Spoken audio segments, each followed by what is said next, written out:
అందరికీ నమస్కారం అండి. మనం ఈ 2025వ సంవత్సరంలో మార్చి నెలలో అంటే ఈ ఫాల్గుణ మాసంలో మేషరాశి వాళ్ళ ఫలితాలు ఎలా ఉండబోతున్నాయో ఇప్పుడు వివరంగా తెలుసుకుందాం. ఈ నెలలో శుభ పరంపర కొనసాగుతుంది మీకు చక్కగా. ఖర్చులు పెరిగినా సంతృప్తి మడుగు పొందుతారు. స్థానచలనము అనుకూలంగా ఉంటుంది. ఉన్నత అధికారులతో కలిసి విధులు నిర్వహించవలసి రావచ్చు. ఇంటా బయట గౌరవ మర్యాదలు చక్కగా పెరుగుతాయి.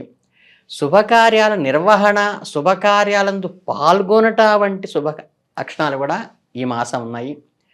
విద్యార్థులకు అవగాహన కూడా పెరుగుతుంది. మొత్తం మీద ఈ ఫాల్గుణ మాసం శుభప్రదంగానే ఉంది మేషరాశి వాళ్ళకి. ఈ నెలలో మీ కెరీర్లో ప్రమోషన్లు మరియు కొత్త బాధ్యతలు వచ్చే అవకాశం కూడా ఉంది. ఇది మీ ఆత్మవిశ్వాసాన్ని, మీ యొక్క స్టేటస్ని, ప్రతిష్టను కూడా పెంచుతుంది. అంతేకాకుండా మీ ప్రేమ బంధాలు ఏవైతే ఉన్నాయో అవి చక్కగా బలపడతాయి. మీకు బాగా ప్రియమైన వారితో మంచి సమయం గడిపేటువంటి అవకాశం ఉంది. ఈ నెలలో మీరు ఆరోగ్యం పట్ల మాత్రం కొద్దిగా శ్రద్ధ వహించండి. అబ్డామినల్ సంబంధించిన సమస్యలు ఉండవచ్చు. క్రమరహిత దినచర్యకి లేకుండా ఈ వాతావరణ మార్పులకు అనుగుణంగా కొంచెం జాగ్రత్తలు తీసుకోవడం అయితే మంచిది. రెగ్యులర్గా వ్యాయామము, ధ్యానము మరియు తాజాగా ఉండటానికి తాజా పళ్ళు తీసుకోవటం, పౌష్టికాహారం, సమీకృత ఆహారం తీసుకోవటం, నీళ్లు ఎక్కువగా తాగటం చాలా సూచించదగినటువంటి సూచన. అలాగే మీ ఆర్థిక విషయాల్లో కూడా కొద్దిగా జాగ్రత్త తీసుకోండి. కొద్దిగా అనవసరమైన ఖర్చులు పెరిగేటువంటి అవకాశం ఉంది కాబట్టి ఒక ప్రణాళికాబద్ధంగా ఉండటం మంచిది. రుణాలు ఇవ్వటం అయితే కనుక ఈ నెలలో మానుకోవటం మంచిది. ఆర్థిక పరిపుష్టిత సాధించటానికి ఎప్పుడూ కూడా కొంచెం ఆచితూచి వ్యవహరించండి. అలాగే ఈ ఫాల్గుణ మాసంలో మేషరాశి వాళ్ళ ఫలితాలకు చూసుకుంటే కొద్దిగా సవాళ్ళని అంటే ఛాలెంజెస్ని ఎదుర్కొంటారు. కొన్ని ముఖ్యమైన ఇంపార్టెంట్ డెసిషన్స్ కూడా తీసుకోవడానికి ఈ నెలలో అనుకూలంగా ఉంది. ఇలాగే మీకు సృజనాత్మకమైన అంటే ఇంటలెక్చువల్ ప్రాపర్టీకి సంబంధించే అవకాశాలు ఎక్కువ అందిస్తుంది. మీ ఆలోచనలు కానీ, మీ యొక్క ప్రణాళికలు కానీ పరిపుష్టి చేసి మీ విజయానికి ఆశాకిరణాలుగా ఉపయోగపడతాయి. ఏదైతే పాత పెట్టుబడులు వాటి వల్ల లాభం పొందే అవకాశం ఉంది. కొత్త ఆదాయ వనరులు కూడా వచ్చి తలుపు తట్టేటువంటి అవకాశం కూడా ఉంది. అలాగే సమాజంలో మీకు ఈ ప్రతిష్ట, గౌరవం పెరగడంతో కొంచెం అసూయదారులు పెరిగేటువంటి అవకాశం కూడా ఉంది. ఈ నెలలో మీకు శ్రేయస్సు, దాంతోపాటు విజయము, ఈ రెండూ కూడా అంటే ఏంటంటే ఫేము, స్టేటస్సు రెండూ ఇంక్రీజ్ అయ్యే అవకాశం ఉంది. అలాగే ఇక మీరు ప్రొఫెషన్ విషయానికి వస్తే ఏంటంటే ఏదైతే మీ కార్యక్షేత్రంలో మీ కృషి మరియు అంకిత భావానికి మంచి ఫలితము, గుర్తింపు కూడా లభించబోతోంది. ఒక ప్రమోషను లేదా కొత్త బాధ్యతలు, అడిషనల్ ఛార్జెస్ వచ్చేటువంటి అవకాశం కూడా ఈ మాసంలో ఉంది. మీ కెరియర్లో కొత్త కోణాలను, అలాగే వ్యాపారాలతో కొత్త ఒప్పందాలను, కొత్త అగ్రిమెంట్లు పొందేటువంటి అవకాశం కూడా ఈ మార్చి నెలలో ఉంది. కొత్త భాగస్వామ్యం కోసం ఆఫర్లు కూడా వస్తాయి. ఉద్యోగంలో సహోద్యోగులతో సయోధ్య కుదుర్చుకోవడం, కొత్త ఇబ్బంది కొంత ఏర్పడేటువంటి అవకాశం ఉంది. కొంచెం సహనంగా ఉండండి, సున్నితత్వంతో వ్యవహరించండి. ఏది చెప్పినా సరే కొంచెం పొలైట్గా చెప్తే మీరు సమస్య నుంచి బయటపడతారు. అలాగే మీ యొక్క ప్రణాళికను, మీ ప్లానింగ్ ఏదైతే ఉందో కొంచెం గోప్యత పాటించి మరీ ఓపెన్ అప్ కాకుండా ముఖ్యమైన నిర్ణయాలు తీసుకునేటప్పుడు అది ఇంప్లిమెంట్ అయ్యేదాకా కొంత గోప్యత పాటించడం అయితే చాలా ముఖ్యం. ఇకపోతే ఈ ఫాల్గుణ మాసంలో మీకు కుటుంబ సంబంధాలు అంటే ఫ్యామిలీ రిలేషన్స్ పరంగా చాలా మధురంగా, సామరస్యంగా ఉంటుంది. మరియు చక్కగా ఆహ్లాదకరమైనటువంటి వాతావరణం కూడా ఉంటుంది.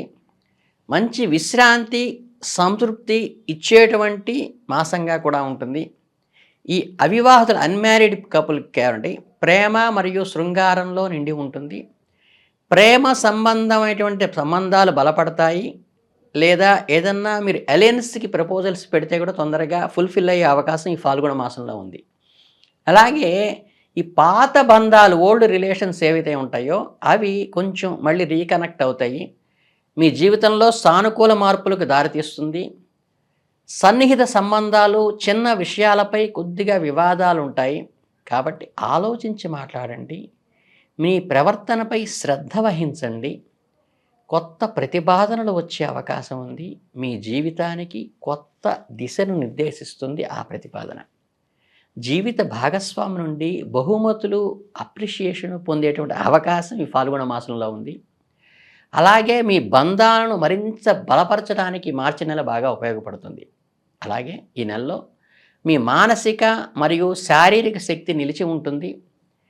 మీరు రోజువారీ పనులు శక్తి మరియు ఉత్సాహముతో చక్కగా పూర్తి చేయగలుగుతారు. మీ దినచర్యలో అంటే డైలీ కూడా ప్రోగ్రెస్ పెరుగుతుంది. మీకు ఎక్కువ సమయం నిర్వహణ మరియు ఉత్పాదకత సహాయం అంటే ప్రొడక్టివిటీ కూడా పెరుగుతుంది. సగం నెల గడిచిన తర్వాత మీ ఆరోగ్యం పట్ల మాత్రం కొద్దిగా శ్రద్ధ వహించండి. కడుపు సంబంధిత సమస్యలు ఉండవచ్చు. మరియు కొంచెం దినచర్యలో సమయానికి ఆహారం తీసుకోలేకపోవటం, సమయానికి నిద్ర లేకపోవటం అనేవి మాస అంతంలో జరిగేటువంటి అవకాశం ఉంది. కాబట్టి హెల్త్ విషయంలో మంచి కాన్షియస్ తీసుకోవటం చాలా ముఖ్యము.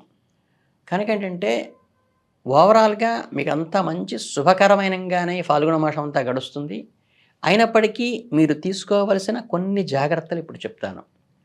మీకు మానసిక శాంతిని కాపాడుకోవటానికి కొంచెం సమయస్ఫూర్తి, సహనము పాటించండి.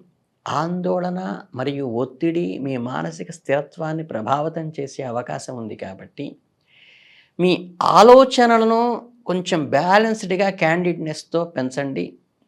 ఒత్తిడి తగ్గించడానికి యోగా, ధ్యానం లాంటివి ఆచరిస్తే మంచిది. అలాగే అనవసరమైన ఖర్చులు పెరిగే అవకాశం ఉంది. కాబట్టి ఆర్థిక విషయాల్లో కొంచెం ప్రణాళికాబద్ధంగా ఉండి ఈ మాసం ఎవరికి అప్పులు ఇయ్యకుండా ఉంటే మీకు మంచిది అని సూచించడం జరుగుతుంది. దీనివల్ల ఏంటంటే కమ్యూనికేషన్లో కొత్త వివాదాలు, కొత్తగా అప్పులు ఇవ్వటం వల్ల తాచుతాయి. మీ అభిప్రాయాన్ని వాళ్ళకి స్పష్టంగా చెప్పండి, పొలైట్గా చెప్పండి. వాళ్ళు చెప్పినటువంటి మాటలు వినటానికి ప్రయత్నించండి. సహనంగా ఉండి సమాధానం చెప్పండి. నిర్ణయాలు తీసుకోవటానికి, పెట్టుబడి పెట్టడానికి కొంచెం వేచి చూసి తద్వారా ఆలోచించి నిర్ణయం తీసుకుంటే చాలా మంచి ఫలితాలు వస్తాయి. కనుక ఓవరాల్గా ఏంటంటే ప్రతిష్ట పెరుగుతోంది, గౌరవం పెరుగుతోంది, ఉద్యోగంలో అదనపు బాధ్యతలు వస్తాయి, వ్యాపారంలో అదనపు అగ్రిమెంట్లు వస్తాయి. కాకపోతే మాసం ఎండింగ్లో కొంచెం చికాకులు, అసహనం వస్తాయి. పాత స్నేహాలు బలపడతాయి. మ్యారేజ్ అలయన్స్ కూడా శుభంగా ఉంటుంది. ఓవరాల్గా చూసుకుంటే మెజారిటీ శుభంగా ఉంది. కాబట్టి ఈ ఫాల్గుణ మాసం అంతా కూడా ఈ మేషరాశి వాళ్ళకి చాలా బ్రహ్మాండంగా ఉందని చెప్పవచ్చు. కనుక మీరు చక్కగా లక్ష్మీనారాయణ స్వామి పూజ చేయటం కానీ, ఓం నమో నారాయణాయ మంత్రం చేయటం కానీ, తులసి ఆకులతో స్వామివారికి అర్చన చేయటం కానీ చేసుకుంటే చాలు, చాలా దిగ్విజయంగా జరుగుతుంది. అందరికీ శుభాభినందనలు. శుభోదయం. శుభమస్తు.